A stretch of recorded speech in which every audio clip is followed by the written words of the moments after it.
রাস্তার পাশ থেকে ডাব কিনে ভুল করছেন না তো? ডাব কিনে খেলে মনে হতে পারে ডাবে আর কি ভেজাল থাকবে, কিন্তু আপনার এই ধারণাটি সম্পূর্ণ ভুল। আপনার অসতর্কতার সুযোগ নিয়ে একদল অসাধু ব্যবসায়ী ডাবের এক পাশে ছোট্ট ছিদ্র করে সিরিঞ্জের মাধ্যমে ভেতরে আসল পানি বের করে নেয়। তারপর সেই খালি ডাবের ভেতরে অন্য কোনো তরল ঢুকিয়ে আবার সেই ছিদ্র বন্ধ করে দেয়। ফলে আপনি যা পান করছেন তা হয়তো আর বিশুদ্ধ ডাবের পানি থাকছে না। এই ভেজালের জাল শুধু ডাবের পানিতেই সীমাবদ্ধ নেই, বরং আমাদের চারপাশের প্রায় সব খাবারই ছড়িয়ে পড়েছে। প্রতিদিন আমরা যেসব মুখরোচক খাবার খাই, যেমন চানাচুর, জিলাপি, ডালপুরি বা সিঙ্গাড়া, সেগুলোর উজ্জ্বল রং আর মচমচে ভাব দেখে আকৃষ্ট হই। কিন্তু এই আকর্ষণীয় রূপের পেছনে লুকিয়ে আছে ভয়ঙ্কর বিপদ। অনেক অসাধু বিক্রেতা ভাজার তেলে মোবিল মিশিয়ে দেয়। এতে খাবারগুলো দেখতে গাঢ় রঙের হয় এবং অনেকক্ষণ মচমচে থাকে। একইভাবে বিস্কিট, আইসক্রিম, লজেন্স বা নানা রকমের মিষ্টিতে ব্যবহার করা হচ্ছে কাপড়ের রং বা চামড়া শিল্পে ব্যবহৃত বিষাক্ত কেমিক্যাল। এইসব রং খাবারের সৌন্দর্য বাড়ালেও আমাদের স্বাস্থ্যের জন্য মারাত্মক হুমকি তৈরি করছে। বাজার থেকে কেনা তাজা ফল বা সবজি নিয়েও নিশ্চিন্তে থাকার উপায় নেই। ফল তাড়াতাড়ি পাকানোর জন্য বিষাক্ত ক্যালসিয়াম কার্বাইড ব্যবহার করা হচ্ছে, যা মানবদেহের জন্য অত্যন্ত ক্ষতিকর। আবার ফল, মাছ বা মাংস দীর্ঘদিন তাজা দেখানোর জন্য ডুবিয়ে রাখা হচ্ছে ফরমালিনের মতো মারাত্মক রাসায়নিক দ্রবণে। এই ফরমালিন পচন রোধ করলেও তা আমাদের লিভার ও কিডনির কার্যকারিতা নষ্ট করে দেয় এবং ক্যান্সারের ঝুঁকি বাড়ায়। সবজি চাষের ক্ষেত্রেও ব্যবহার করা হচ্ছে অতিরিক্ত মাত্রার কীটনাশক, যা ভালোভাবে ধোয়ার পরেও পুরোপুরি যায় না। এই বিষাক্ত রাসায়নিকগুলো খাবারের অংশ হয়ে সরাসরি আমাদের শরীরে প্রবেশ করছে।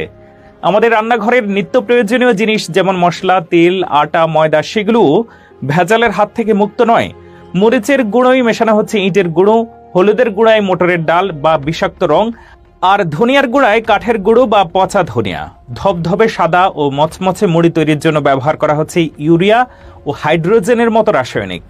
সয়াবিন তেলের সঙ্গে মেশানো হচ্ছে সাবান তৈরির পাম অয়েল।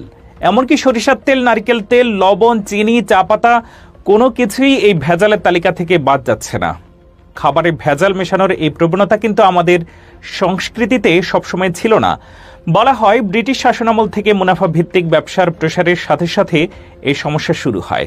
তখন থেকেই দুধে পানি, চালে কাঁকর বা ঘিতে ভেজাল মেশানোর মতো প্রতারণা শুরু হয়। আগে এই ভেজালের কারবার মূলত বড় শহরগুলোতেই সীমাবদ্ধ ছিল, কিন্তু এখন তা গ্রামে গঞ্জেও ছড়িয়ে পড়েছে। অধিক মুনাফার লোভে ব্যবসায়ীরা মানুষের জীবন নিয়ে ছিনিমিনি খেলছে, যার ফল ভোগ করতে হচ্ছে সাধারণ মানুষকে।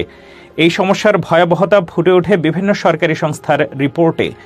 জনস্বাস্থ্য ইনস্টিটিউট থেকে নিয়মিত বাজার থেকে খাবারের নমুনা সংগ্রহ করে পরীক্ষা করে তাদের পরীক্ষায় দেখা গেছে বাজারের বেশিরভাগ ভোগ্য পণ্যের মধ্যেই কোনো না কোনো ধরনের ভেজাল রয়েছে। কোনো কোনো পণ্যে ভেজালের পরিমাণ প্রায় 100%। সয়াবিন তেলে ক্ষতিকর ফলিক অ্যাসিডের মাত্রা সহনীয় পর্যায়ের চেয়ে অনেক বেশি পাওয়া গেছে। সরিষার তেল, পাম অয়েল, আটা, ময়দা, সুজি, বেসন, এমনকি শিশুদের জন্য তৈরি খাবারেও ভেজালের অস্তিত্ব মিলেছে। এই ভেজাল খাবার আমাদের শরীরের এক নীরব ঘাতকের মতো কাজ করছে। প্রতিনিয়ত এসব রাসায়নিকযুক্ত খাবার খাওয়ার ফলে আমাদের রোগ প্রতিরোধ ক্ষমতা কমে যাচ্ছে।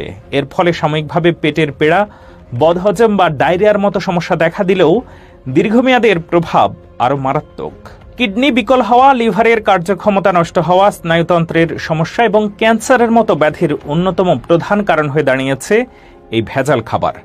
আজ নিরাপদ ও বিশুদ্ধ খাবার পাওয়াটা যেন এক অলীক স্বপ্নে পরিণত হয়েছে।